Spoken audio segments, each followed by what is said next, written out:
Hi, Abhijay. First of all, thank you for agreeing for this talk here, and many congratulations on your spectacular score 760. Thank you, CJ. It's a pleasure. To be here. Let's start with a brief background of yours. What have you done in education? Anything you want to share? Yeah, sure. So I've done my bachelor's and master's in computer science from IIIT Bangalore. I graduated in 2017, and over the years I've worked in multiple areas, mainly in the role of analytics.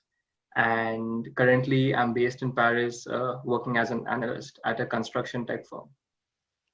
Okay, cool. So, how did this idea of GMAT originate? Oh, that the idea of GMAT, actually, I just incidentally came upon it in the final year of my undergrad. I was just looking at what to do some years down the line, and then I thought maybe MBA could be something interesting. And I saw what's needed for it, and they said, okay, maybe you have to take an exam. I said, okay, GMAT here, let's take it up. And that was when I first encountered it. It was in 2000, early 2017 when I first Okay, encountered this. okay. So it's been 3 years, sort of. It's been off and on. Yes, it's been 3 years of deciding when to take, how to take, and overall studying on, off, taking break, multiple facets to the story. So yeah, it's been a long journey. Let's dig a bit deeper into it. So can you tell us more about your journey, where it started, and Sure, how it has been? sure. So specifically the GMAT journey, as I mentioned, it was in the final year of my college. I decided I have to take the GMAT, and first of all, I did not have any much guidance in my college because not many people had gone that route. Typically, people take up more technical jobs. I was a bit different in that sense. I wanted to pursue a more managerial side, so I did not have much support then. But I remember I came across an answer on Quora which talked about how one can go about preparing, and the essence was that you just get the official guide and work through it, and that should be good enough. So that's how I started my journey. I purchased the official guide, and I did not know much about the exam, so I was just reading the guide like a book, and I was just going through some questions, solving it from time to time, and slowly I got to know more about the exam, and from there, one block, I built the journey, and yeah, that's how I actually began to know more about the exam. Okay, okay. And so how many sort of you have taken 2 attempts, 3 attempts so far? Yeah, so I've taken 2 attempts at the GMAT, counting now the online one. So I was very hesitant about booking always a date. When am I ready? And I always had the doubt. So it took me 2 attempts to actually get to the score. So, Uh, so so in the yeah, first attempt, you scored a 710. in my first attempt, yes, I had a 710. It was after a lot of preparation, of course.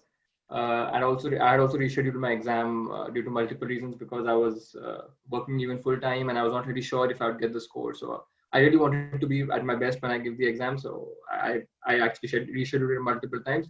The first score was a 710. Yes, that was in. And how did you prepare before that?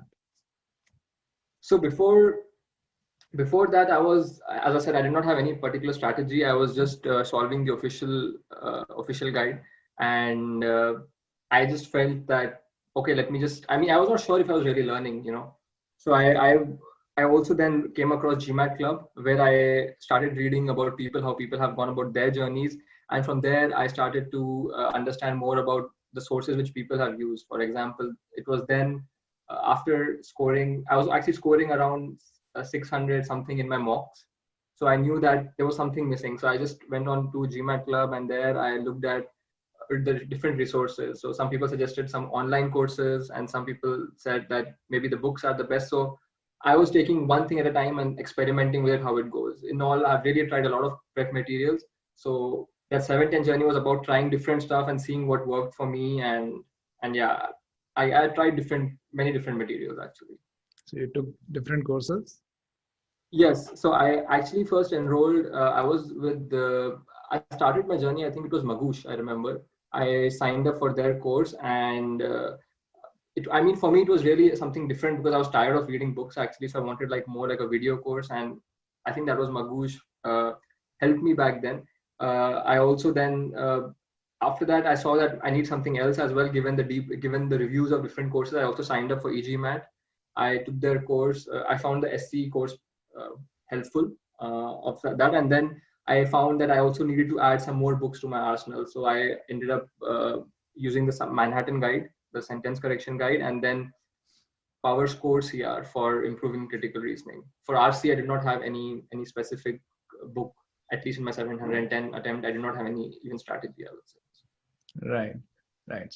So even though it took you just 2 attempts, and we'll talk about your journey from 710 to 760, probably where probably GMAT Intensive will also come in. But before that 710, and I think probably from 710 to 760 also, I think it took you some time, right? Quite some time to get to a 760. So let's talk a bit about your emotional journey, what you went through, and how you managed that, because I think a lot of people go through all those emotions. I talk to those people regularly, but people don't talk about those things. Yes, I think this has been as a long and emotional journey for me, because there were a lot of times where I mean, of course, when you take these mocks and it throws up a score, you think that this score is my evaluation. This is, and sometimes I was also, and many times in self-doubt that maybe this is, I'm not meant for this exam, and this exam is testing really higher order reasoning skills, which I have not built over the years, or it is testing some core comprehension skills and have not read many books. So I had many self-doubts all the times, and I should reach out to other people. And what helped me, I think, was talking to different people who are in this journey, because I felt that it was sometimes really overwhelming to keep studying and then taking some mock exams and then seeing how you perform. I think it really gets overwhelming at times, and you need to let out that emotion, talk to people, I think. Otherwise it can get really troublesome, I would say. So given that you are not only doing GMAT, but you're doing other things in your life as well, and then this one thing keeps saying that you're not good enough, for example. So that I think it is important to deal with the emotional aspect of the journey as well. So what would you say, or how did you deal, or what would you say to those guys who are actually going through these kind of doubts that they can't achieve it, or they're not good enough, they can't get there? So I would say that I mean, the thing is, I think the exam itself is very learnable.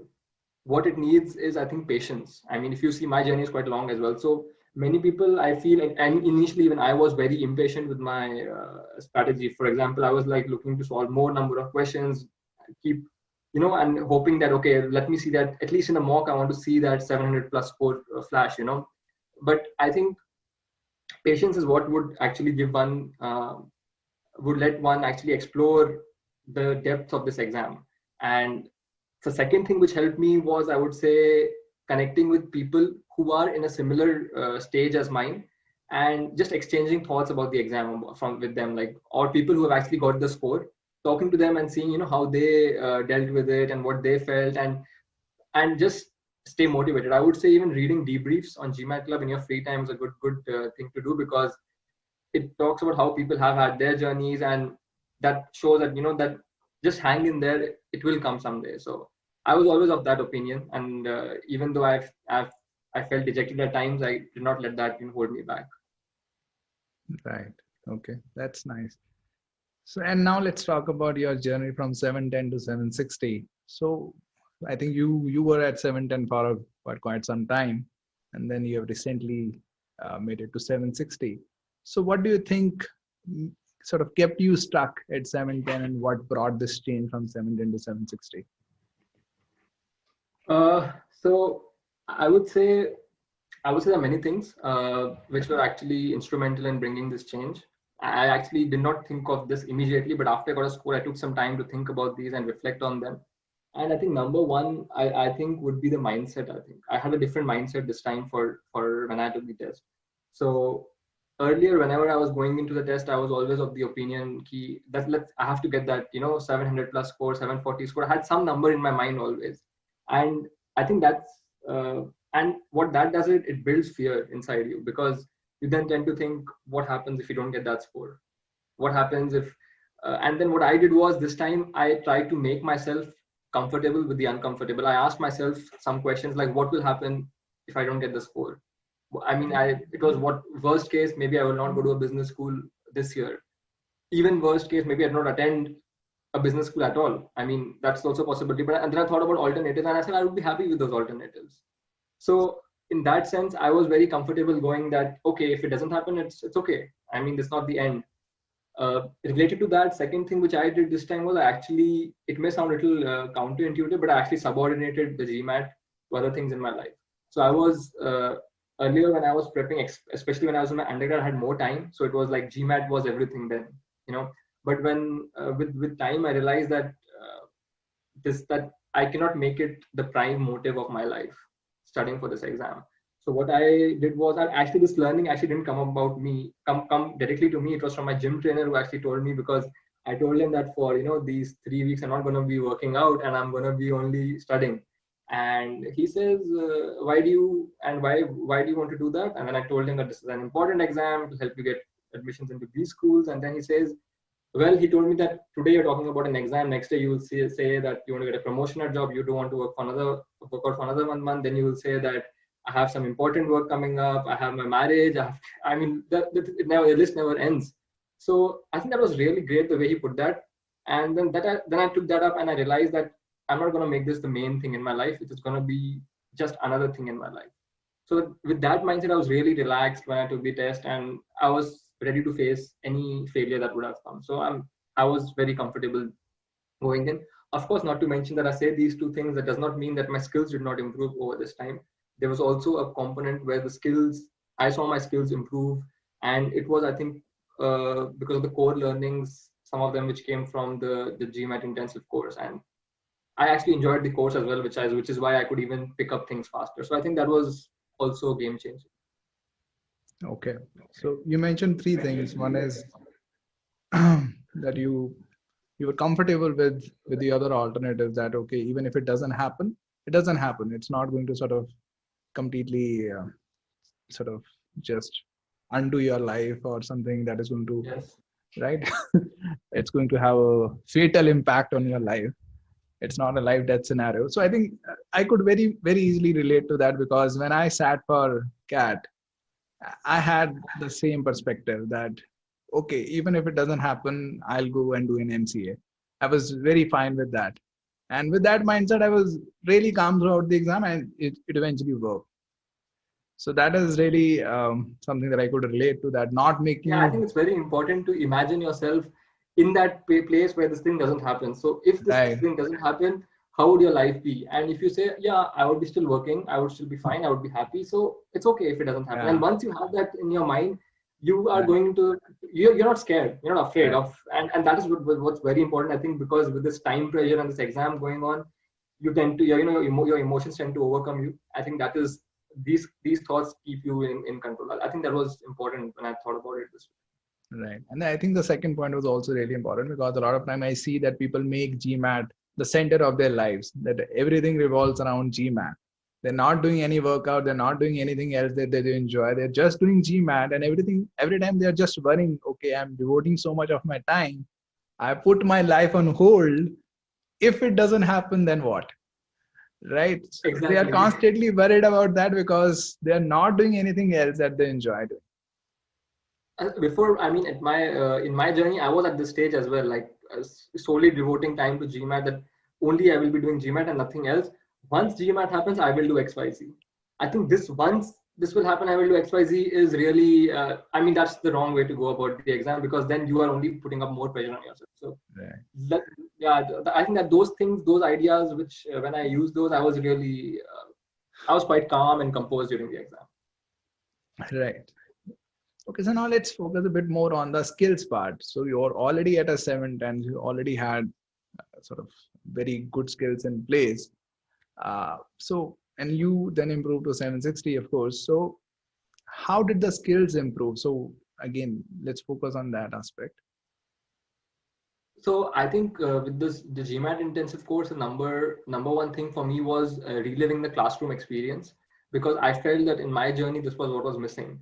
Okay. I mean, of course, when you read a book, it conveys a message to you, but you don't know if that message has actually been ingrained inside your brain or not. You know, you read it, but you are not consciously applying it, or at least for me, it was that I was not able to use it. But when the things were taught in the course, I felt that they were naturally getting ingrained in me as I was progressing through the course. And I mean, for me, it was because the course taught us such basic things which were so important, and I had overlooked them in my earlier part of the journey.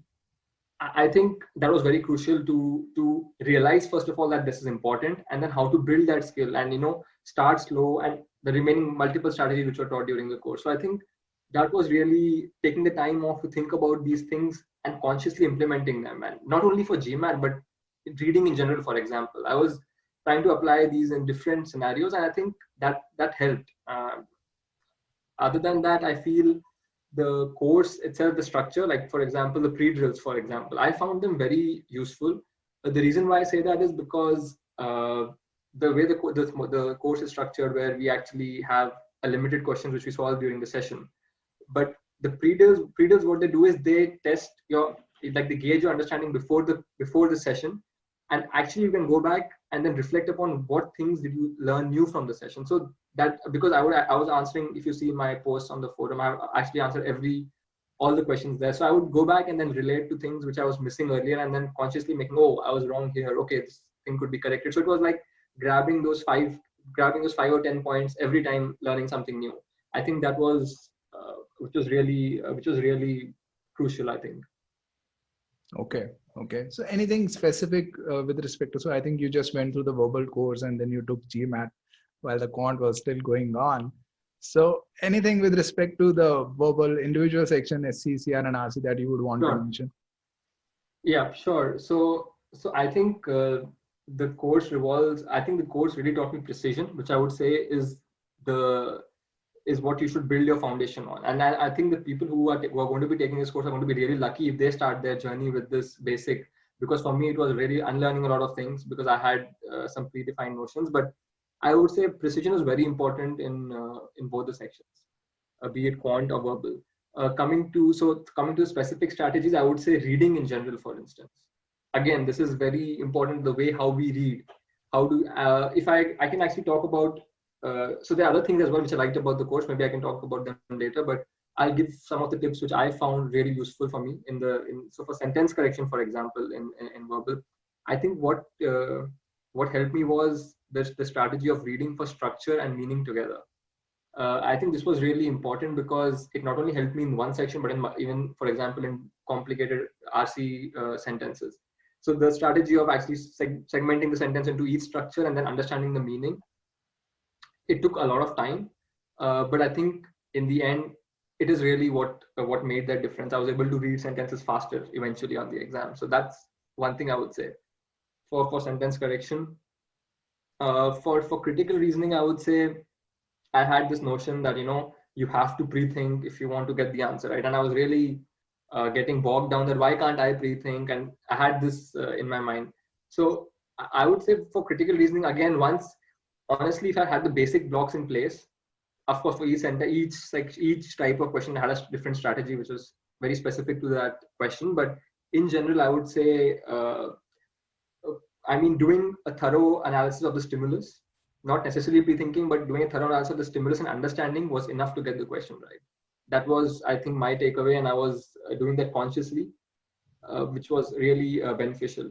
For reading comprehension, I would say my strategy was more this time towards, I was making a lot of notes earlier, and that was in part because I was not reading sentences as I should be reading them, which is why I was scared and trying to write down more information, wasting time. I realized this time that in fact I had time remaining on my verbal section, which means I did not make much notes, one line, a few words, and I think that was very beneficial. Again, I think these are really boiling down to general reading strategies, which improved slowly throughout the course, and some of the nuances which I had misconceptions about. For example, in my earlier error log, which I had maintained, I had compiled a huge error log where it was, okay, in GMAT world, if you see this sort of construction, it should be this, it should be that. And that was put, I mean, I had to also revise that thing before my exam. So I got rid of all of that in this attempt, and I was thinking very logically, if in real world I see this argument thrown at me, how would I think? What impact does each option have, for example, the stimulus? Things like that. I really built on that, and think that really took the load off of revising so much heavy error log, and I was very thinking just a logical way. Okay. So I think that's the last key. The last one is what we repeatedly emphasize, that okay, there is no GMAT word there. It's just logic that we are trying to apply to these questions. There is not something that okay, it works in GMAT, doesn't work in real life. What works in real life works in GMAT.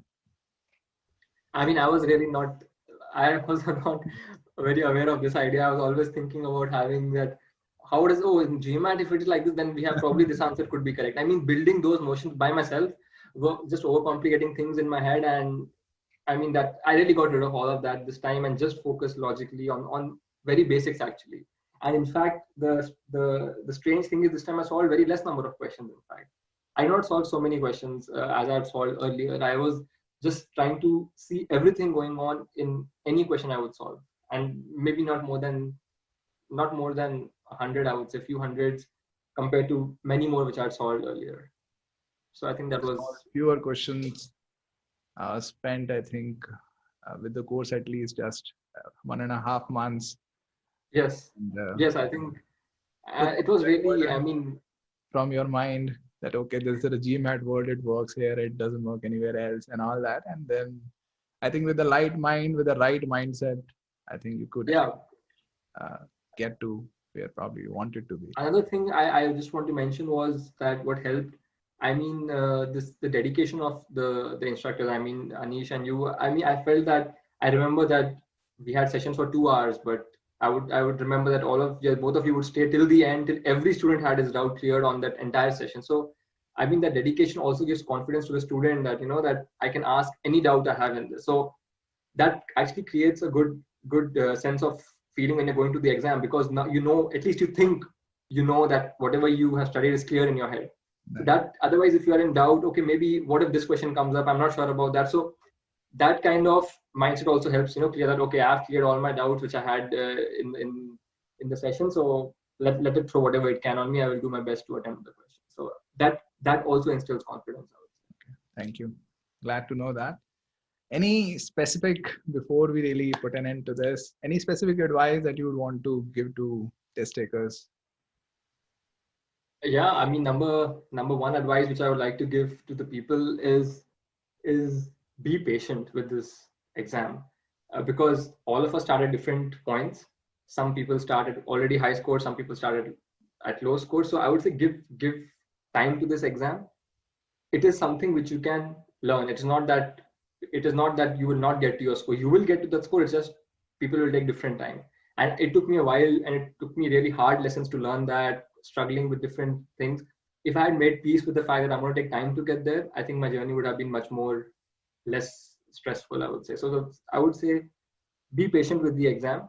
And the second thing I would want to say is you have to build the skills. And for building the skills, you need to have, for example, in verbal, I would suggest that you would need to have some reading skills in place. Like if you're not reading, you should pick up the habit of reading. Especially if you're planning to take the exam in a few months from now, it would be a good idea to start reading, for example, some journals and whatever interests you, but make the habit of reading, because it is going to test how you read and how you comprehend things. At the end, this exam is about comprehension, more or less, especially the verbal part. So I would say, if I had to like give myself some advice, I would say reading would help for sure. And other than that, yeah, I would say the third thing I would say, just hang in there. It's gonna be all fine at the end. If it doesn't happen, there will be always another time for you to take the exam. So don't obsess over the exam, and just take it with a light heart, I would say. That's all I would say. I'm in the top of my head right now. Okay. Great. Thank you so much for your time, Abhijay.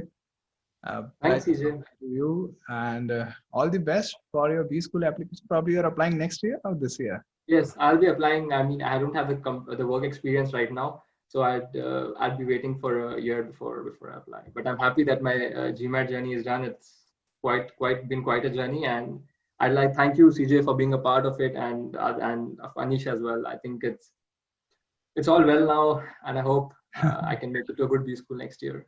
Great. All the best, everything. Thank Thanks, you. CJ.